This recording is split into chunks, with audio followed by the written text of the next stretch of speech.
BC News. Seu resultado é nossa marca.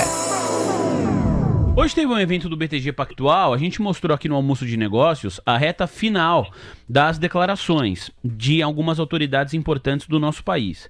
O ministro da Fazenda, Fernando Haddad, falou mais cedo, participou do evento, então não foi na hora do Almoço de Negócios, nós estávamos aqui com o Dário Durigão, número 2 da pasta.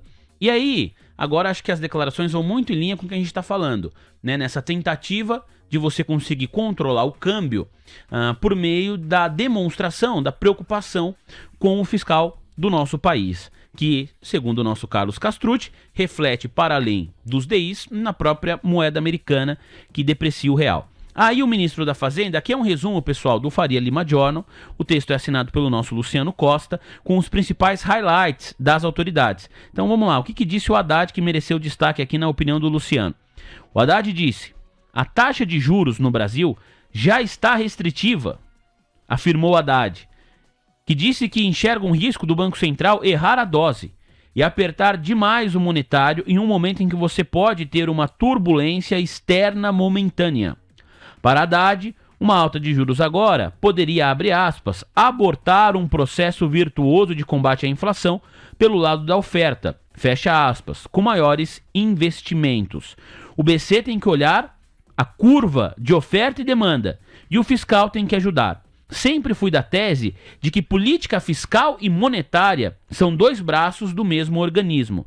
A meta fiscal está fixada em lei, disse Haddad, ao ser questionado sobre o cumprimento do chamado arcabouço das contas públicas. Abrindo aspas mais uma vez para ele, disse o político: se todo mundo fizer o que está determinado pela lei ou pela justiça, vamos transitar numa boa em 2024, 2025 e 2026. Estamos tirando o pé do fiscal. Esse ano não tem como não ser muito melhor do que o ano passado. E ano que vem vai ser muito melhor do que este ano. Aconteça o que acontecer, garante o ministro. Estou acompanhando os dados, complementa ele. Estamos retirando o estímulo fiscal e de maneira organizada, sensata, sem prejudicar os pobres. Se você controlar o gasto primário, controlar o tributário, naturalmente o gasto financeiro vai vir para baixo. Estamos conseguindo, na avaliação do ministro. E o sucesso também gera distorções, o crescimento também inspira cuidados. A partir do momento que vai se aproximando o pleno emprego, o uso da capacidade instalada também tem que sopesar ou considerar variáveis para saber que medidas têm que ser tomadas para que o crescimento seja sustentável. Não existe solução para a economia brasileira que não passe pelo crescimento. E aí, Castrucci? Ô Vini, o Haddad ele tem que colocar, acho que assim, um ponto antes, né? Eu acho que assim, as colocações do Haddad elas têm tido bastante fundamento, tá? Então, assim, eu acho que você pode discordar ou concordar com determinadas passagens e linhas de pensamento do Haddad, mas, assim, dentro do que ele falou nessas afirmações, assim, dá para dizer que tem conteúdo, tá, Vini? E eu vou trazer uma reflexão, assim, eu acho que você tem... O trabalho do Banco Central, de colocar o Banco Central sempre é complexo, em especial se é o Banco Central brasileiro que tem as suas mazelas próprias, né? Mas, assim, quando você olha no trabalho do Banco Central, assim, ele tem que estar preocupado, claro, com a inflação de médio prazo, né, médio e longo prazo, e isso vai envolver principalmente as questões de oferta e demanda, né? Então, sim, existe uma preocupação hoje com a questão do fim da capacidade ociosa, né? Então, assim, o PIB já está no PIB potencial, então o hiato de produto tá baixo ou quase zero.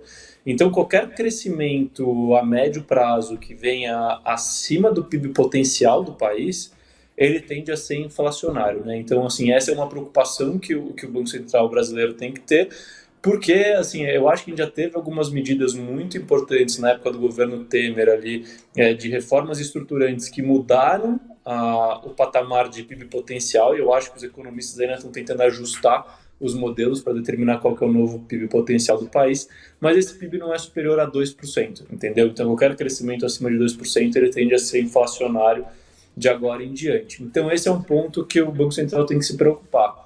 Mas na outra ponta, quando você fala de curto prazo, aí o Haddad ele comentou sobre isso no momento em que ele falou da preocupação dele com, por exemplo, um aumento de juros agora nessas reuniões do Banco Central brasileiro, eu acho que tem fundamento aqui, Vini, e por quê? Porque eu comentei com você do risco de médio prazo aqui para a política monetária. Só que a curto prazo, assim, é claro, existe um cenário onde a inflação dos Estados Unidos volte a reacelerar, existe, assim, mas não é o mais provável. Hoje em dia, o que está mais provável, né? Os cenários mais prováveis lá nos Estados Unidos são um cenário de soft landing, então, realmente, a inflação arrefeceu, o emprego normalizou, o juro pode começar a cair lá, esse é o melhor dos mundos. Mas existe um outro cenário potencial, que eu atribuo mais probabilidade do que uma reaceleração da inflação, que é você ter uma desaceleração econômica nos Estados Unidos. E aí uma desaceleração econômica nos Estados Unidos vai demandar mais cortes de juros lá nos Estados Unidos, que é o momento de estimular a economia. E se a gente estiver na contramão, se a gente estiver subindo juros, isso pode atrapalhar bastante a economia brasileira, entendeu? Então, assim, nesse ponto, eu acho que o Haddad tem razão. Assim, eu, se estivesse no Banco Central, claro que salvando as devidas proporções, né? Eu acho que lá tem pessoas muito mais qualificadas do que eu, mas, assim, eu não subiria agora, entendeu? Por mais que as expectativas de inflação estão, de certa forma, desancoradas. Por mais que tenha esse risco de médio prazo ali do superaquecimento da economia, eu acho que assim, você pode ir subindo juros agora em setembro, assim, sucessivamente, ser pego no contrapé e aí ter que cortar o juro vertiginosamente caso a gente veja uma desaceleração nos Estados Unidos, e isso tende a comprometer a credibilidade, né? Porque você está no movimento de arrefecimento de juros, né? Cortando juros, aí você começa a subir para depois cair de novo de forma acentuada. Isso seria muito ruim para a credibilidade do Banco Central. Então, assim, eu acho um risco subir juros agora. TC News. Seu resultado é nossa marca.